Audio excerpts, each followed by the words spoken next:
My days are crazy. I seriously never know what's going to happen the next day. I never know what email I'm going to get. I never know what phone call I'm going to get and what story I'm going to hear. And internally, I've got to figure out how am I going to communicate that message, that story of somebody that needs this to people in a way that it's not sad. I decided early on, we don't want to be the sad face organization. I want to tell stories of hope. And so we got her story, and Miss Betty is what we call her. Miss Betty was in charge of her. She was the single caretaker of her 40-year-old Down syndrome son and her 2 great grandkids. And so I've got to figure out how to tell that story, and I walk in to meet her after she needed a refrigerator. That's her in front of a refrigerator. And I walk in, and all of them are staying in a 1-bedroom house. Like her kitchen's here, and she's got a little ice box that her meat and her milk's in, and then she's got a separate area for her son and then her grandkids. And she walks over and she goes, "You know what's funny about this?" And I said, "What?" She said, "Nobody stays in their place that they're supposed to be in. We're one just big happy family." And so she's so sweet. And so we get these stories all the time, and so we've got to figure out how to communicate that message to other people. And so we're going to actually communicate a new thing today. So as we're meeting these people and we're telling these stories, what I do is I go around and say, "Hey, here's what we're doing, and if you like what we're doing, like us on Facebook, follow us on Twitter," with the idea of what would Atlanta look like with 50,000, 100,000 people getting a message like this at the same time.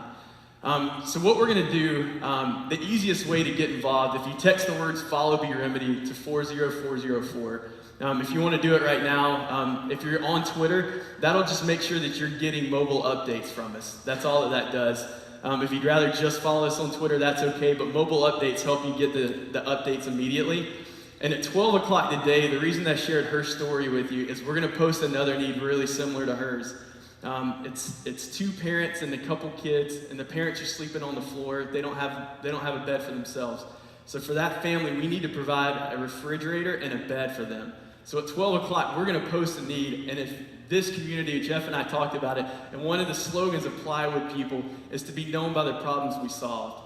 So what if this group of people, by just simply reposting a message on Facebook and Twitter, we provided a bed and a refrigerator for somebody, and we were known today by a problem that this group of people solved. The other things that we have Facebook. Just liking us on Facebook and Twitter if your phones are out. I mean, it would help a lot if we went ahead and did that. If you went ahead and did that for us now, so that when that story happens later today, that you'd repost it for us. So I've kind of told you what we've done. I've only got 10 minutes, so I'm kind of wrapping this up really quick. The future is really exciting. What we've done and what we're doing now is great. We're going to continue to do it. But you guys are kind of getting the inside peek of where we're headed.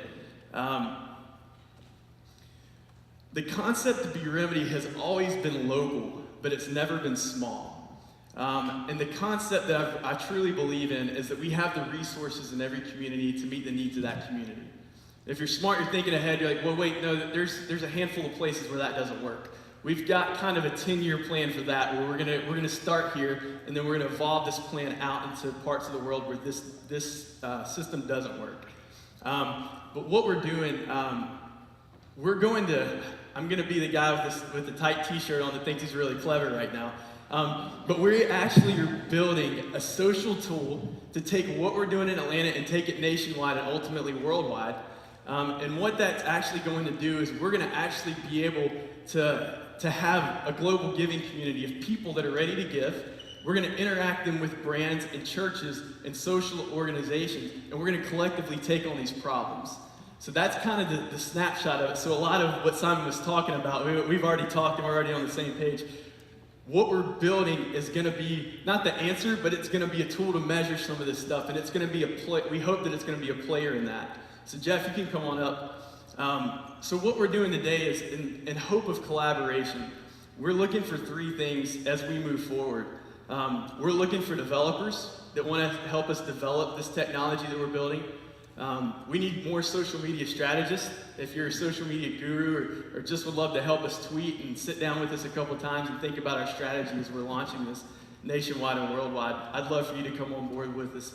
And we're also looking for a handful of nonprofits that would like to test this thing as we're starting here in Atlanta, and that would like to go ahead and say, hey, look, as we launch in other cities, we'd love to be the first one on board and bring our whole network on with that. So if any of you have connections to nonprofits that would be interested in that, I'll be around all day and tonight, and I'd love to connect with everybody. What I love about this project is it's actionable instantly. Like, you see the results. The minute that he posts something, it's like you see a tweet literally 2 minutes later, just go, oh, it's been taken care of, you know? And I think that's just a beautiful idea of being able to use social technology to address social needs, right? I mean, that's what you're doing every day, day in and day out. And so thank you for doing this. Let's give it up for Blake. Thanks.